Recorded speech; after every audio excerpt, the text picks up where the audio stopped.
आणि एक सविस्तर बातमी।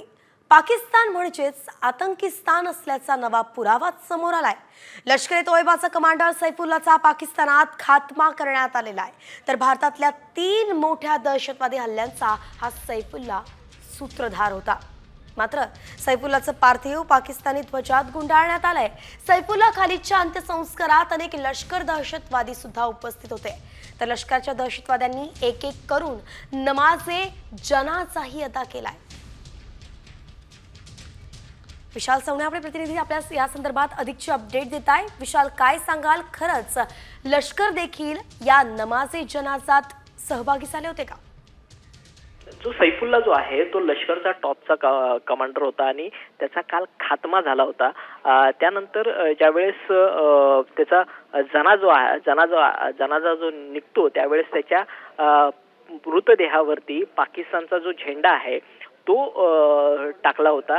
यावरून एक गोष्ट स्पष्ट होते की जर याच्या मृतदेहावरती हा दहशतवादी आहे आणि जर याच्या मृतदेहावरती पाकिस्तानचा ध्वज असेल, पाकिस्तानचा झेंडा असेल, तर पाकिस्तान दहशतवादाला खत पाणी घालते हे पुन्हा एकदा अधोरेखित होताना आपल्याला स्पष्टपणे दिसून येते।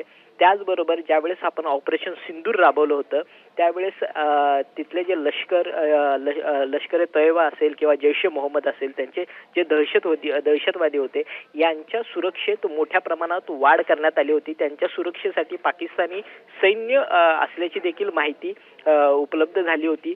त्याचबरोबर ISI जे काही लोक होते, जे काही अधिकारी वर्ग असतील ते देखील त्यांच्या सुरक्षेसाठी तैनात असल्याची माहिती देखील समोर आली होती। यावना त्यांचे जे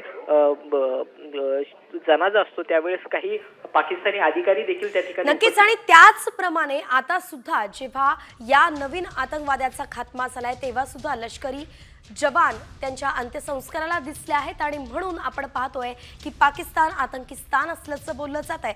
एकीकडे आपण पाहतोय लष्करचा कमांडर सैफुल्लाचा खात्मा झाला, त्याचा मृतदेह आपण पाहतोय, तर दुसरीकडे त्याचा हाच मृतदेह पाकिस्तानी ध्वजात गुंडाळण्यात आल्याची चित्र आपण पाहतोय।